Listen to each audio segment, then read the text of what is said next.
it off. Or, is there somebody else that can just hang out in that area till you're back and you're going to be back in that area for a period of time again? Those are usually the best recommendation. Other ways to keep the house warm, furnaces and I should say fireplaces and wood stoves are popular alternatives to furnaces. And of course, there are some spaces that don't have a furnace at all, and maybe people are using a fireplace or a wood stove. Got to be careful with those too. Yeah, for sure. Making sure that you're burning wood that has had a proper amount of time to dry. The wet wood can lead to excessive accumulation of creosote in the chimney. We're into heating season, but we always recommend folks annually have somebody, a certified chimney sweep, to come in and make sure, again, everything's clean. There's no cracks in your flue that are going to result in fire getting in an area of the home that it shouldn't be. We think of walls in that case, where a fire can burn for a period of time or smolder for a period of time before it's discovered. If you're using a fireplace, a wood burner, there are a few extra precautions that folks need to take to make sure those devices are properly maintained every year. It's tempting. I have to say our family's been guilty of this. It's a bad idea, though, and when you have a fire going, a wood fire going, it's sometimes taking some waste paper, wadding it up and throwing it in the fireplace. Bad idea. Yeah, maybe a little bit of paper just to kind of that kindling mindset to get it started, but to burn paper, significant amounts of paper or any type of garbage, things like that. The fireplaces are just not designed to burn those materials, and it will likely result in some problems down the road if it's done for extended periods of time. Electrical safety is important too, and we were talking about space heaters, but there are other ways that some poor judgment using electricity in your home could lead to a fire. Yeah, we talked extension cords and power strips. It's important to take the time and know, what are we plugging into the extension cords. I always, my mind always goes to, the Griswold, what is the movie? The Christmas Vacation movie where you walk out into the garage and you've got like 30 strands of Christmas lights plugged in. Yeah. It's the same concept with a power strip. Where you've got a two jack outlet, and you've got an eight bank or a 6 bank power strip plugged into each one. So you're essentially got 12 things plugged into a 2-wall or a 2-bank wall outlet. It's just important for listeners to remember, understand what is all plugged into that power strip, how much of it is on at the same time, and just making sure that we're not overloading our outlets, our power strips, our extension cords. It's easy to happen, but it does present electrical issues. Well, these days you see so many elaborately lit homes at Christmas time. Have you ever responded to a call where the cause was that the demands of the Christmas lights were too much for the home's power supply? Yeah, not in the city of Waupun. We have heard of instances, though, out in other areas where that is the case. And LEDs obviously have changed the game. They take very little power, which does allow for some additional things to happen there in terms of plugging in more strips. But like I said initially, taking the time to know how much power is actually being asked of, the extension cord, the power strip, the wall outlet, to make sure that we're not putting ourselves in a bad spot. Mm-hmm, absolutely. Some other things to be aware of this time of year: carbon monoxide poisoning. Yeah, so carbon monoxide, we always talk about that being it's called the silent killer, and it's called that because it is odorless, which is what makes having a carbon monoxide detector in your home so important. If you have any type of device that uses natural gas, so we think of our furnaces, it can include water heaters, it can include dryers, stoves. Any of those devices make it just so incredibly important to have a carbon monoxide detector in the home, because that is truly the only device that's going to alert you that carbon monoxide is becoming an issue. Right.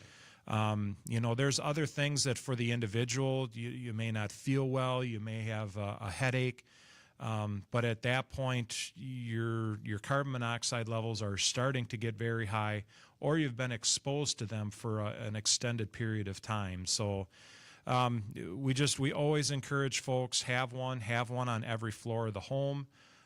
It doesn't matter necessarily if it's up at the ceiling or down at the a plug-in level. The most important part is having it in the home. Very good. We need to take a quick break here, but we'll be right back. We're talking with Waupun Fire Chief B.J. DeMaa on Community Comment on 95.3 WBEV, powered by Daily Dodge. Prize.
And we are back for more community comment here on 95.3 WBEV in the Daily Dodge TV studios. Here's Terry Bell.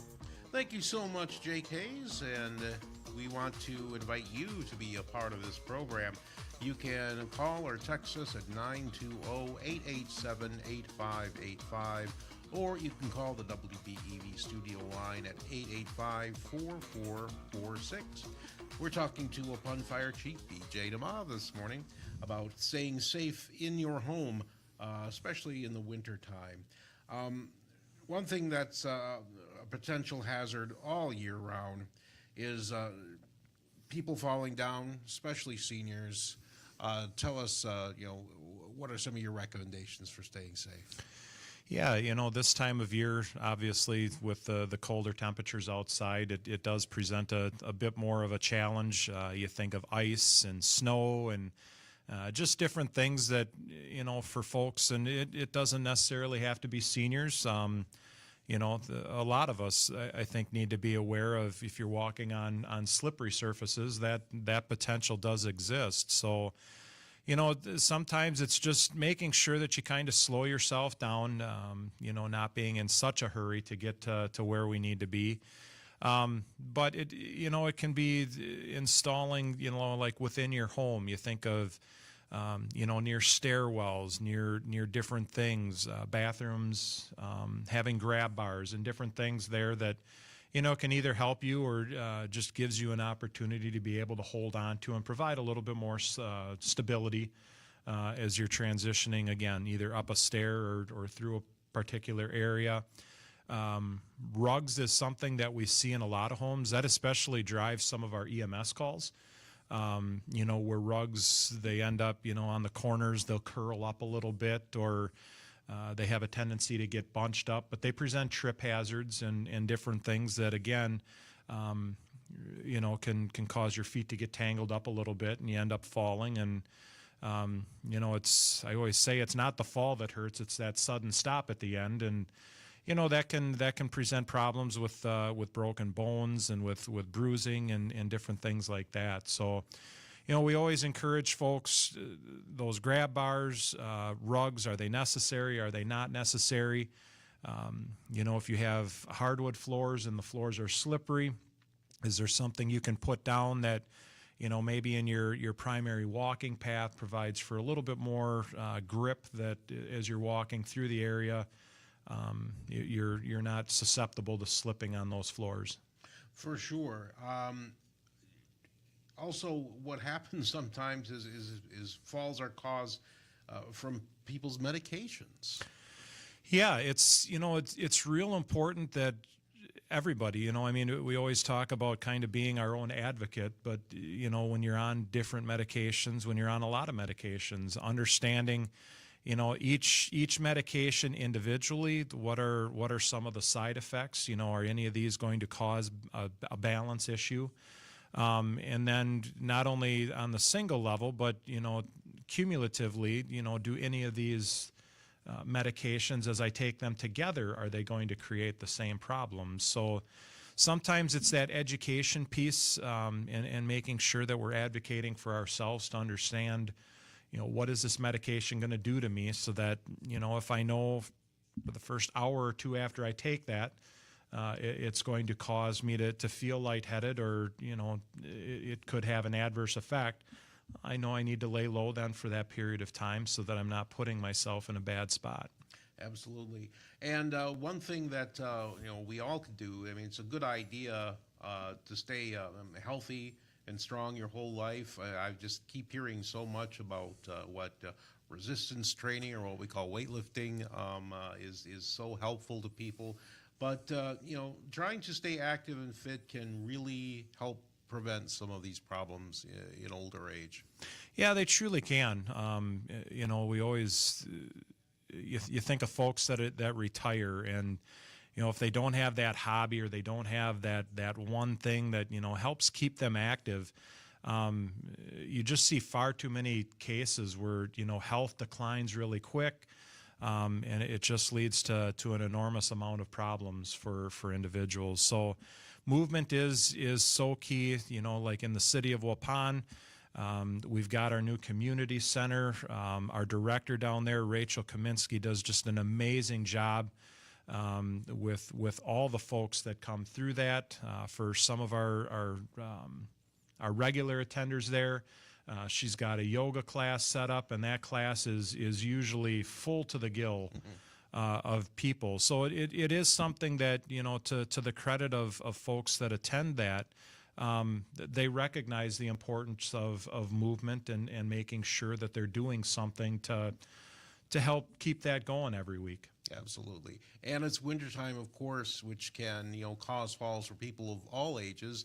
ice on the sidewalk, people, just everybody has to be careful. Yeah, like I said, just sometimes slowing ourselves down a little bit, and we live in a society that's very busy, and it's go go go to the next thing, and yeah, sometimes, especially when cold weather's here, if we're not paying attention, yeah, bad things can happen when it comes to falls. Yeah, I've heard if you have to walk a length of distance that's icy, they recommend to walk like a penguin. Yep. I've heard. How does that work? Yeah, we usually, walk like a penguin, trying to keep, your weight maybe positioned a little bit further on your foot. So thinking more the ball of your foot than your heels. Shuffling your feet a little bit. That's kind of that same concept as the penguin, but Your feet are like close to the ground. yeah, close to the ground. You're not taking those. Yourself. Yep, not taking those long strides that you would maybe take when the weather is warmer and the ground is dry. For sure. We need to take a quick break right here, but we'll be right back. You are listening to Community Comment on 95.3 WBEV, powered by Daily Dodge. Coming up this week.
Today's community comment. Thank you so much, Jake Hayes. We're pleased to be joined by Waupun Fire Chief B.J. DeMaa today on Community Comment, talking about all different ways to stay safe in the wintertime. If you have any questions or comments for B.J., please give us a call or a text at 920-887-8585 or call our studio line at 885-4446. And I think an important thing to drive home is the fire department doesn't just put out fires. If Waupun is anything like Beaver Dam, and I'm assuming it is in this sense, is that the fire department is who comes for medical emergencies. Yeah, I always say it, and I would never advocate that that the name of the fire department be changed just because that's what people know us as. But it has evolved into one of those professions where it is an all hazards department. You mentioned EMS, we talk about fires, but outside of something that would truly be a law enforcement issue, it's usually the fire department that will get called to try and figure it out. And I'd use an example of a couple weeks ago. Over the course of a couple days, we got called for 2 home lockouts. Folks don't know who to call, and when you call dispatch is most typically going to send fire, just because we've got some of the tools that, I always say we've got a universal key. We will get into a building one way or another. So it truly is. It's just such a different range of calls from the home lockouts. Yes, a cat stuck in a tree. We respond to those. We laugh, but it just gives an example of, it's all the stuff that you know about, but for a lot of your fire departments, and maybe that's shame on the fire departments for not telling the story better, but I don't know that the communities truly understand just how busy their fire departments actually are. Right, and one of the things you have to take care of is when, people find themselves in emergency situations because of cold weather. Yeah, cold weather, I mean, that's another perfect example. When we talk about over the course of the last week or so, we've had a couple bad accidents that have occurred here in Dodge County. I think of a fatal accident that happened on County A. It sounds like there was a bad accident down in Hustisford yesterday. Examples there of cold weather and slippery road conditions, just making sure that folks, again, are allowing that extra time. And we talk about posted speed limits. Posted speed limits, those are speed limits for ideal driving conditions. You and I were talking before the show started today. A phrase that neither one of us had really heard up until this year was these flash freeze.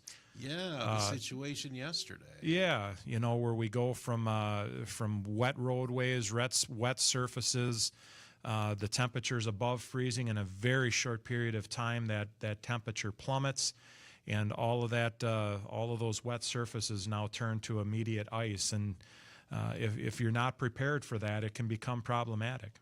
Yeah, for sure. And if you get into a crash of some sort, you slide off the road, and you're not properly dressed, or you don't have a coat and hat and gloves in the car, you could be asking for trouble too. Yeah, for sure. And that's a conversation I have with my daughters all the time. When they're driving somewhere and, my car will be running, it'll be warm inside. Yeah, if everything's running correctly.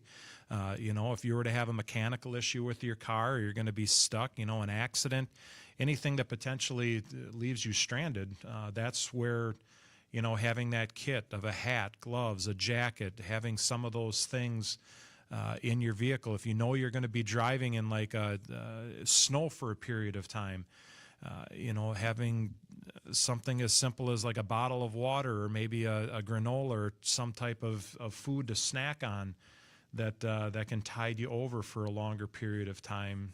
All things just to think about this time of year. Absolutely. Ice fishing, obviously very popular in this neck of the woods with all the lakes, but it's been kind of an inconsistent season so far for ice thickness and ice safety. Yeah, it really has. When you go through multiple, your freeze thaw cycles, it can create some questionable ice. So when you're going out, talking to your local fishing clubs, maybe it's a bait shop, those folks usually have really good info on, what is the ice thickness. If you've done ice fishing long enough, knowing what are the thicknesses you need for, if you're just going to walk out there versus if you're going to take a snowmobile or a four-wheeler out there, or, if you're really feeling adventurous and you're going to take your vehicle out there, what are the safe thicknesses that need to be in place for that to happen? And then knowing where can some of those questionable ice areas arise. We think of, where inlets or outlets come in. If you've got a stream or a current that runs through an area, those are areas, again, that, folks that if they know the lake well, will be able to point those out and just for areas to avoid. Certainly. And this never occurred to me, but it's a great idea. If you're going to be out snowmobiling or ATVing or ice fishing, let someone know where you're going. Yeah, absolutely. You come across situations where, I know they were going ice fishing, but I don't know what lake they were going to. It's just an extra level of precaution that, if somebody was expecting you to come home and you didn't, okay, I know they were going to this lake. This is approximately the time frame that they were looking for. It at least gives first responders an area to start looking at quickly.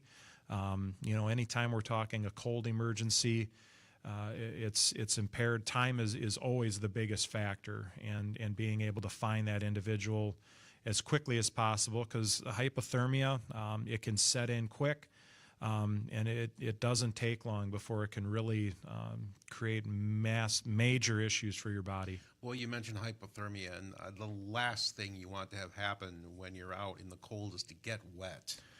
Yep. We always talk about, dressing in layers.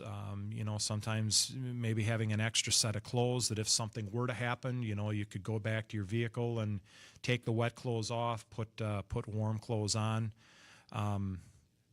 It truly is that if you can avoid getting wet, especially in your really cold weather, that's the biggest thing. Certainly. I imagine some people might think if they have a cell phone with them, that might, cover them, that they could get in touch with some people in an emergency. And I imagine sometimes that's true, but trying to imagine that maybe there are times when you're in an area that doesn't have great signal coverage. Yeah, and again, when we talk about hypothermia, the ability, what the body does is as it gets cold, things start shutting down. So what the body is going to do is some of those functions, we talk about being able to talk without slurred speech, the ability to feel, to move your hands, your fingers. What the body does is it starts shuttering all those external things, and it really starts. The body, it's just an amazing thing, but the body will go into that fight or flight, that self-preservation mode. Okay. So it starts shunting blood flow to the extremities and starts really trying to protect those core organs. Your heart. How does it keep those things going for as long as possible? So. Yeah, a phone may be an option, but it very well may not be, simply because you're going to lose some of those functions, bodily functions, so quickly. My goodness. We need to take a quick break here, but we'll be right back. We're talking with Waupun Fire Chief B.J. DeMaa on Community Comment on 95.3 WBEV, powered by Daily Dodge.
Thank you so much, Jake Hayes, and welcome again to you and to Waupun Fire Chief B.J. DeMaa. We're talking about safety in wintertime, and if you have any questions or comments for B.J., we invite you to call and text the program, especially if you live in Waupun, but it doesn't really matter. You can call us or text us at 920-887-8585, or you can call the WBEV studio line at 885-4446. We've live in a day and age, thankfully, that we're becoming more and more aware of the challenges of mental health and how important it is to maintain our mental health, and the stress that people in your profession have to go through. Can imagine, every person has their limits, and that's even true of the bravest and the strongest among us. Yeah, when you look at the fire service, first responders as a whole, and I'll speak to the fire service only because that's kind of my job. But when we look at mental health, we are currently in a time now where we are losing more of our brothers and sisters in the service to suicide as a result of PTSD than we're actually losing, as a result of line of duty deaths with things that happen at our emergencies. Oh my goodness! So it's an alarming trend. For many years the fire service was really kind of had that. I'd use the word bravado of, you know what, you got into this knowing you were going to see some terrible things, and it just kind of that you need to keep your mouth shut. You need to suck it up and deal with it. And we're just not in a society anymore where I think that's an acceptable approach anymore. We know too much about mental health. To your point earlier, we talked about how it's more of an all hazards approach now. So there are a number of things, and this isn't to play the woe is me card, but there are a lot of things that first responders see that, the human mind is just not designed to be able to process some of those things. So there's got to be healthy avenues. There's got to be healthy outlets for folks to be able to reach out for help, and for family members, loved ones that have, family members and loved ones that work in the service, just being able to watch out for them, pay attention to changes in all types of, whether it's mood, whether it's activity, whether it's, just how they normally talk or would process things. Those can all be early indicators of, an individual that's maybe struggling. Mm-hmm. Is this part of the training that a firefighter, first responder gets? Is it part of your professional development? How has the approach changed over the years? Yeah, I think you see far more departments now offering different types of services, whether that's having a chaplain program, where clergy can come in and they can develop a relationship with folks, and it's, maybe just a different ear that can be there to listen. Sometimes the hardest people to go to for help can be the people that you work with every day. It can be your loved ones who want nothing more than to have that old person back that, had fun and laughing. And so sometimes it's clergy. There's others that, they have a therapist that's on staff that, at any given point in time, employees or members can go to them and talk. And sometimes it's just scheduling those meetings, and if there's nothing to talk about, great. But it's at least they know they've got that opportunity where, hey, once a month, I've got that person that I can open up to a little bit, and they can help me process some of those things. It seems that one thing that might hold a person back in your line of work from seeking help is the concern that maybe it's going to hurt their career somehow, that maybe they're are going to be perceived as someone who can't handle the rigors of the job. Yeah, and that's certainly that stigma that has existed for far too long. There is it is not a sign of weakness. I would argue that it's actually a sign of strength in that mental health aside, one of the hardest things for us as humans is to, you think if you go through a job application and an interview, what are your weaknesses? It's always hard to talk about what we don't do well. But again, if we can identify, where we struggle, that allows us to be able to have the conversations on, okay, how can we get back to a good place? And, the long-term mental health, it makes us a stronger person. And it sounds like firefighters and emergency responders are working hard on getting some needed changes passed into state law. Yeah, if there's one call to action that I could put out to the listeners today, back in 2021, Wisconsin passed Act 29. And what Act 29 did is it removed some of the restrictions for police officers and firefighters to be able to have PTSD recognized as a work comp issue. The problem with Act 29 is it only applied to full-time police officers, full-time firefighters. So when you look at a state like Wisconsin that, 70 to 80% of our firefighters, our fire departments, are comprised of individuals that are either in a paid-on call or a volunteer role, those individuals do not qualify for any of those coverages.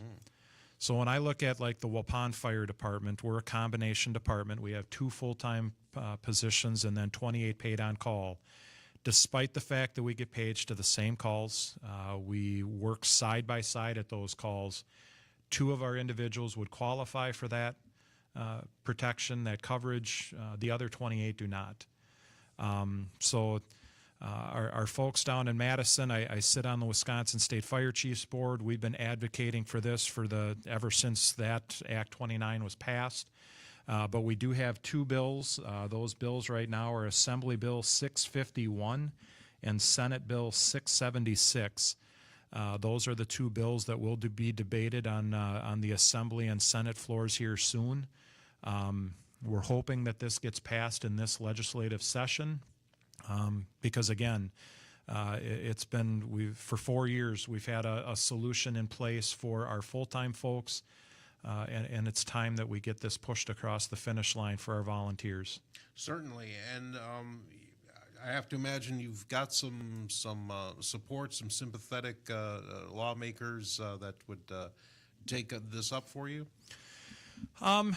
Yeah, I would say this legislative session we've probably had the most traction in terms of having these conversations. In years past, it has come up. Unfortunately, there were other things that were tied to those bills that unfortunately just the broad support for the bill as presented wasn't there. This time it's been kind of singled out, and we're very hopeful that this gets addressed soon. Okay. BJ DeMaa is the fire chief in Waupun. Our time has flown by today. It's been an hour well spent. Thanks for coming in today. Absolutely. You've been listening to Community Comment on 95.3 WBEV, powered by Daily Dodge.